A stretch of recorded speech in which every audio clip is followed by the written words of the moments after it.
Sampai satu masa, ini penting. Ini berkenaan dengan Dajjal. Sampai satu masa, umat Nabi Muhammad seluruh muka bumi ini, daripada utara ke selatan, barat ke timur, umat Nabi Muhammad seluruh muka bumi ini perlu menahan puasa, menahan daripada masukkan makanan dan minuman selama beratus hari lamanya. Ini simbolik ke realiti, hakikat? Macam ni. Hari pertama Dajjal muncul di Khurasan ataupun di Asfahan. Dua tempat Nabi sebut, dua-dua hadis sahih. Dan kedua-dua tempat ini di Iran. Jangan risau di Iran. Tuan-tuan tengok kan, Iran.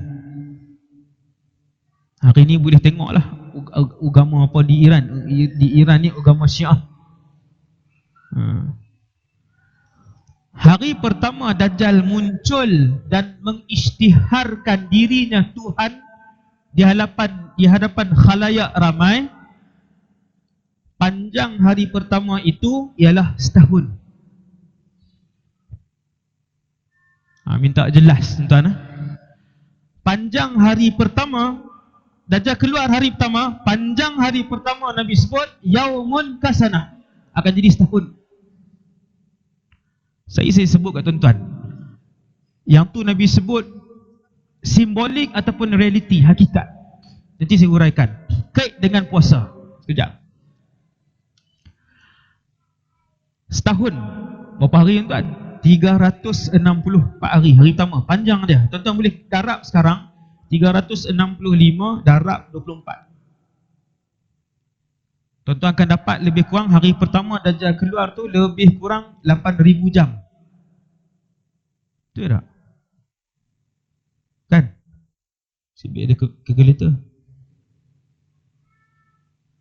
8,760 jam. Panjang hari pertama.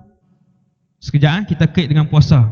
Hari kedua Nabi kata, hari kedua habis hari pertama 9,000 jam itu, sampai hari kedua Nabi kata hari kedua pula setelah hari pertama yang 9,000 jam tu habis, terbit fajar hari yang kedua, Dajjal muncul. Panjang dia sebulan. Tuan-tuan campur Hari yang ketiga panjangnya seminggu. Hari yang keempat panjangnya seperti hari-hari kalian. Apa maksud hari-hari kalian? 24 jam. Biasa, hari-hari biasa Nabi sebut. Hari keempat seperti hari-hari biasa. Secara ringkas, keseluruhan, Dajjal ini akan pusing di atas muka bumi Allah ni, mengeluarkan tiap-tiap umat Nabi Muhammad yang dia mampu daripada Islam. Keseluruhan iman dia keluarkan daripada diri umat Nabi Muhammad yang dia mampu. Dia ada lebih kurang 400 hari dengan semua kemampuan sihir yang dihimpunkan kepada diri dia. Kalau kemampuan sihir semua sekali, dahsyatlah Ustaz. Memanglah dahsyat. Saya sebut satu je. Satu tak puas sebut, dua saya sebut. Satu je. Dua. Saya sebut dua. Kemampuan sihir dia. Yang pertama, dia boleh mengarah Allah SWT menundukkan. Allah punya ujian. Ujian Allah kepada kita, umat Nabi Muhammad yang menerima berita terburuk alam ini. Berita terburuk alam, iaitulah mereka yang hidup pada zaman Dajjal. Nombor satu, Allah tundukkan ke semua syaitan di bawah kuasa Dajjal. Tuan-tuan, kalau toyol saja pun cukup dah. Contoh. Dah orang Melayu toyol kan, langswel, antu raya. Baru dia nampak, hak ni Ustaz. Sebut seluruh syaitan, dia kata, yes Allah. Seluruh syaitan ditundukkan di bawah Dajjal. Beliau mengarahkan ke barat dan ke timur. Dan kemuncak sihir Dajjal ialah dia boleh menghidupkan orang mati. Ini tak ada khilaf, ini tak ada khilaf. Kemuncak sihir Dajjal menghidupkan orang mati. Tuan-tuan nak sihir apa lagi? Cukup dua je, saya sebut dua je. Hasbunallah wa ni'mal wakil. 400 hari panjang. Keseluruhan Dajjal akan hidup ni 400 hari. Dan Nabi sebut sepanjang Dajjal keluar itu tidak akan ada setitis air dan tidak akan ada sebiji gandum pun di atas muka bumi Allah. Tuan-tuan rasa macam jauh je Ustaz, rasa macam jauh je suasana tu. Air kan banyak. Sungai itu, sungai ini, air terjun tu, air terjun. Tuan-tuan sekalian, di Malaysia ni saya tak ambil negara jauh. Negara jauh yang sedia kala kemarau tu, yang tu lagi mudah faham. Di Malaysia ini, seandainya 3 bulan tidak turun air, maka 4 hingga 5 buah negeri di Malaysia akan mula mencatu air. Pasal Kedah saya tak tahu lah. Saya orang yang jenis saya berceramah dan saya study. Bukan saya ceramah mai ikut dan tidak. Statistik, kajian. Ada 1 tahun selepas saya balik Syria di Malaysia ni, 3 bulan kemarau tak turun hujan terus. Maka saya lihat 4 hingga 5 buah negeri mula mencatu air. Baru berapa bulan? 3. Tuan-tuan, baru 3 bulan. Kalau 5 bulan, 7. Kalau 9 bulan, seluruh negeri di Semenanjung akan mencatu air. Kalau 2 tahun, kalau Allah sekat hujan 2 tahun, setitis pun tak turun. Tuan-tuan, catu ke kering kontang? Kering. Kering total Semenanjung. Ni baru ni sebulan je tak ada air. Berapa empangan yang susut? Seluruh Malaysia. Empangan susut seluruh Malaysia. Tuan-tuan boleh tengok sekarang keadaan baru ni. Yang sebulan je baru ni yang tak turun hujan. Sebulan je. Empangan susut, empangan di Pulau Pinang, empangan sebulan. 9 bulan. Kalau 2 tahun, kering. Tak jauh, yang Nabi sebut tu tak jauh. Tetapi manusia jarang berfikir. Nabi sebut, hari pertama Dajjal keluar, seluruh muka bumi Allah tidak ada setitis pun air. Tuan-tuan, bila tak ada air, gandum dan beras. Saya pernah duduk di Syria, saya duduk di hostel. Di dalam hostel tu ada lebih 60 buah warga negara. Kawan-kawan saya, alhamdulillah, saya seronok. Pengalaman banyak. Dan kami dibenarkan untuk masak. Ni dia keluar tajuk dah, bukan. Sekejap. Di situ kami dibenarkan masak. Ada satu dapur luas panjang 100 meter, kalau tak ingat saya. Tuan-tuan bayang tengok 60 buah negara masak. Berapa jenis masakan? 2 aja. Beras atau gandum. Roti 2 aja. Daripada utara, tuan-tuan jangan ingat kawan saya daripada Melaka, daripada Indonesia, Jepun, Jerman, Thailand, Australia, US, satu dunia. Saya pusing hujung ke hujung, saya suka tengok. Saya suka belajar. Tengok nasi ada yang letak gula, ada nasi letak garam, ada nasi letak bihun, ada nasi kosong, ada nasi macam-macam. Itu nasi saja. Kan? Hujung sampai ke hujung, ada yang setiap hari makan kentang. Orang Rusia. Orang Rusia ni, saya cerita, tak payah. Kan? Hujung ke hujung, saya tengok 2 jenis makanan saja. Sama ada beras ataupun gandum. Roti. Beras dengan gandum ni kalau tak ada air, tumbuhkah? Tak ada. Maka benarlah apa yang disebutkan oleh Rasulullah, iaitu ketika itu setitis air pun tak ada sebutir gandum ataupun beras pun tidak ada di atas muka bumi Allah. Sahabat tanya Nabi dua soalan. Daripada dua soalan ini kita faham bahawa jangka yang disebut oleh Rasulullah itu bukanlah satu jangka yang bukan bayangan, tetapi jangka itu adalah realiti. Yang Nabi sebut hari pertama tu panjang dia seperti setahun, itu adalah realiti akan berlaku. Oh Ustaz, maksudnya kalau nak darab dapatlah? Ya, kalau darab dapat dengan jumlah tu. Dengan jumlah itulah umat Nabi Muhammad akan hidup hari pertama. Bukti dua. Ini saya bawa hadis sahih untuk menjadi bukti kepada hak saya sebut tadi. Yang ini bukan saya hurai tuan, ulama hurai, saya sampaikan kepada tuan-tuan. Kata para ulama, tempoh yang mengerikan itu adalah tempoh yang realiti dan hakikat, ialah daripada dua soalan sahabat, iaitu apabila sahabat tanya, ya Rasulullah, apakah cukup pada hari pertama Dajjal keluar yang panjang tu kami solat 5 waktu saja? Sehari berapa waktu solat tuan? 5. Sahabat tanya, ya Rasulullah, apakah cukup hari pertama itu kami solat 5 waktu? Jawapan Nabi, tidak. Tak boleh. Sebab apa? Sebab dia ada 8,000 jam. Nabi tak sebut ada 8,000 jam, tetapi kata para ulama sebab masa itu panjang. Dan ulama ajar bagaimana untuk solat pada hari itu. Sama dengan puasa, iaitu Nabi sebut berdasarkan jawapan Nabi, Nabi kata tidak, tak boleh 5 waktu tak cukup sebab hari itu jadi panjang. Dia macam 365 hari, cuma siangnya panjang, malamnya panjang. Silakan untuk bersedia hidup pada satu masa yang penuh dengan, tuan-tuan nak risau kan nak relax? Alah relax lah, malam masih panjang. Dia nanti malam panjang sungguh. Yang buat seni kata tu panggil dia, kata nah tengok, relax lah, malam masih panjang. Hiduplah puas-puas, malam masih panjang. 8,000 jam.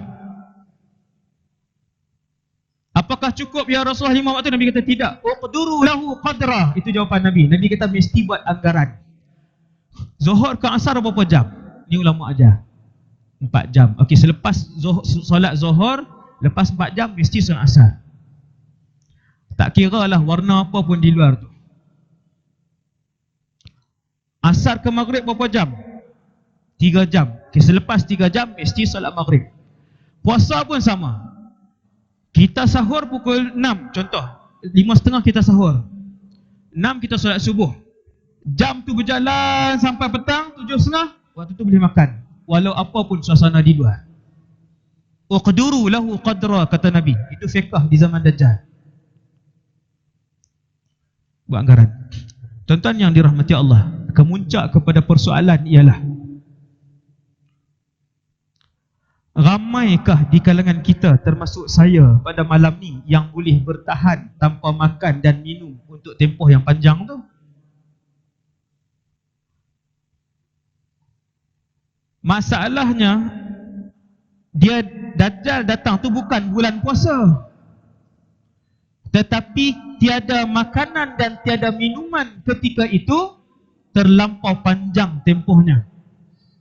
Maka soalan kedua daripada para sahabat, sahabat tanya, ya Rasulullah, wa ma ya'ishun nasu fi zalika zaman?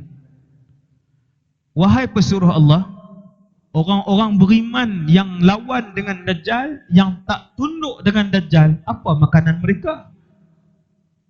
Tuan-tuan tengok jawapan Nabi, nak menyokong hak saya cerita tadi. Adakah Nabi nak sebut makanan mereka ketika itu ialah air Zam-Zam, kerana hanya Zam-Zam tidak akan kering? Seronok juga kita dengar. Alhamdulillah ada juga Zam-Zam.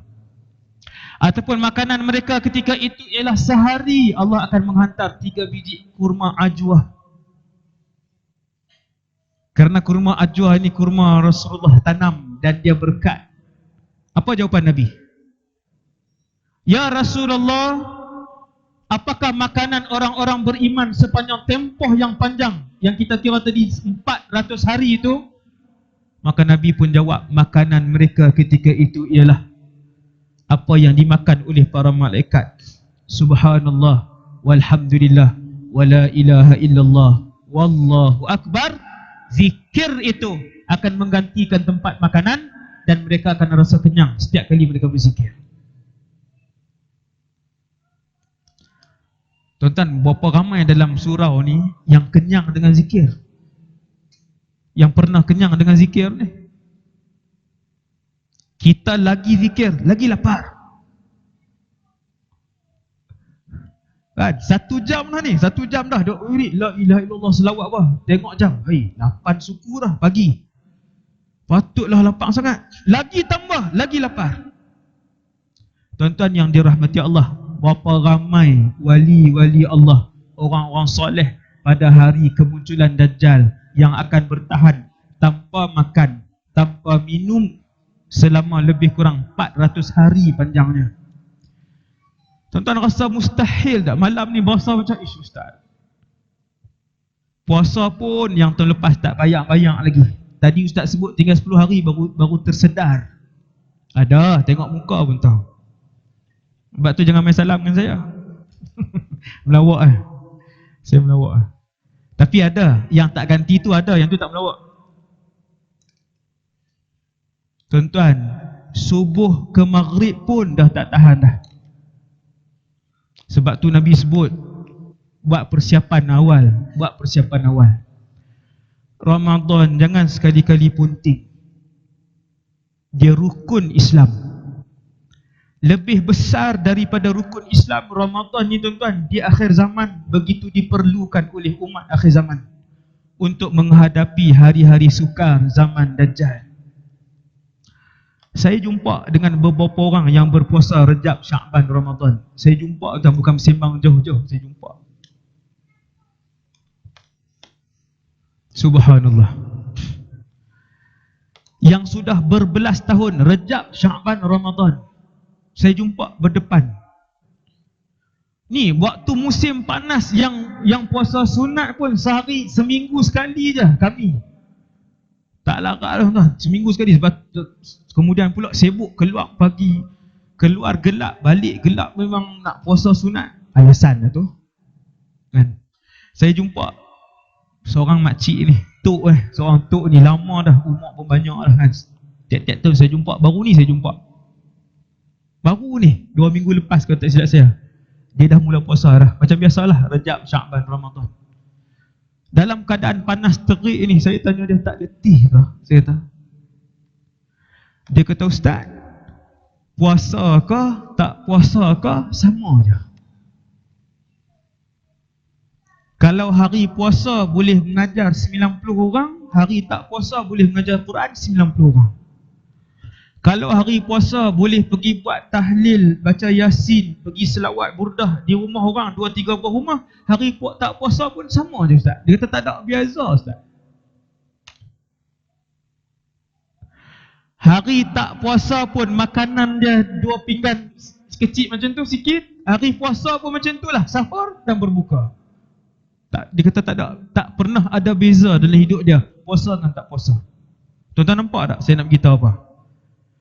Orang-orang yang biasakan diri macam ni lah pada zaman Dajjal nanti, yang nak boleh untuk biasa untuk satu tempoh. Kalau kita tak kata 400 hari pun tuan-tuan, 40 hari cukup lah. Boleh tahan ke 40 hari? 40 hari tu pun dah tak mampu dah untuk kita tempuh. Yang ni yang tuan-tuan, yang antara yang besar sekali ni sempena nak datang Ramadan ni tuan. Pastikan dalam bulan Ramadan kita tak tinggal Ramadan ni. Supaya bila ujian Allah yang besar ini keluar, kita di kalangan yang selamat. Nombor 2, zikir. Tuan-tuan, nombor 2, zikir. Zikir menjadi makanan. Tadi puasa zikir. Hari ni sampai malam ni tuan-tuan yang dirahmati Allah, di kalangan ahli zikirkah kita? Di kalangan bukan ahli zikirkah kita? Ustaz, zikir macam mana yang nak boleh selamat? Bagi saya sebut malam ni. Ni last. Ni kalau saya tolak sekarang pun dah keduk 3-4 pagi pun sampai kan. Ini last. bila Nabi sebut makanan orang beriman ketika tempoh 400 hari panjangnya, tiada makanan dan minuman, makanan mereka ialah zikir. Dalam satu riwayat lain Nabi sebut seperti makanan para malaikat. Cuma bezanya pada zaman ataupun hari-hari kemunculan Dajjal, apabila orang beriman berzikir, perut rasa berat. Orang Kedah kata rasa kejap, rasa terisi, rasa kejap. Tuan-tuan makan, rasa macam itulah, subhanallah walhamdulillah wala ilaha illallah wallahu akbar. Rasa, Ustaz, macam mana sifat zikir itu? Saya sebut tuan-tuan. Tuan-tuan, zikir yang banyak hanya orang soleh sahaja boleh lakukan. Kerana orang fasik dan munafik, mereka juga berzikir, tetapi zikir mereka sikit. Allah sebut dalam Quran, wala yadhkurunallaha illa qalila. Orang-orang munafik dan fasik, mereka juga berzikir, tetapi zikir mereka sedikit. Kalau orang beriman, Ustaz, kalau orang beriman sifat zikirnya banyak. Wa yadhkurunallaha bukratan wa asila. Orang beriman, orang soleh, mereka zikir kepada Allah pagi, petang, siang dan malam. Tuan-tuan, sifat zikir orang beriman, zikir mereka banyak. Sifat zikir orang beriman, mereka zikir kepada Allah qiyaman wa qu'udan, duduk, berdiri, baring, zikir mereka dengan Allah. Keadaan manusia tiga tu je, tuan-tuan. Baring, duduk, berjalan. Baring, duduk, berdiri, berjalan. Manusia. Orang beriman begitu zikir dia. Dan tiap-tiap kali Allah sebut tentang zikir di dalam Al-Quran, Allah Ta'ala akan sebut, tuan-tuan. Ini saya ringkaskan. Setiap kali Allah sebut tentang zikir di dalam Al-Quran, Allah akan sebut wa yadhkurunallaha zikran katsira. Dan apabila mereka berzikir kepada Allah, mereka zikir dengan zikir yang banyak. Kalau takat zikir lepas habis solat 33 yang tu orang munafik pun buat. Kerana orang munafik datang solat zuhur, dia datang solat maghrib, dan dia zikir 33 tu. Tapi orang beriman dia tambah. La ilaha illallah sehari 1000. Selawat sehari 1000. Istighfar sehari 1000. Itu paling kurang. Dan itu insya-Allah bilangan yang banyak. Kata yang tuan. Istighfar sehari 1000. La ilaha illallah sehari 1000. Selawat sehari 1000. Insya-Allah itu bilangan untuk orang biasa ni dikira banyak. Untuk orang biasa. No? Adapun orang soleh, zikir mereka tidur dan duduk, tidur dan bangun, siang dan malam, tak berhenti. Tuan-tuan sembanglah dengan dia waktu bila pun, hati dia sentiasa menyebut Allah, Allah. Sampai dia masuk tandas pun dia masih menyebut Allah. Tapi bukan dengan mulut, hati dia. Hati dia menyebut Allah, Allah, Allah, Allah. Dan begitulah kesemua para Nabi dan Rasul. Tuan-tuan, termasuk Nabi yang ditelan oleh ikan besar tu, yang dia duduk dalam perut ikan tu beberapa minggu. Nabi Yunus ibn Matta nama beliau. Antara zikir yang dia buat dalam perut ikan tu ialah la ilaha illa anta subhanaka inni kuntu minadh zalimin. Tuan-tuan tahu apa Allah sebut? Allah sebut dalam Quran, seandainya Yunus bukan di kalangan yang membanyakkan zikir, nescaya dia akan kekal di dalam perut ikan itu ila yaumiddin, sehingga hari kiamat. Seandainya Yunus tidak di kalangan yang membanyakkan zikir, nescaya dia akan kekal di dalam perut ikan itu sampai kiamat, ila yaumiddin, sampai hari kiamat.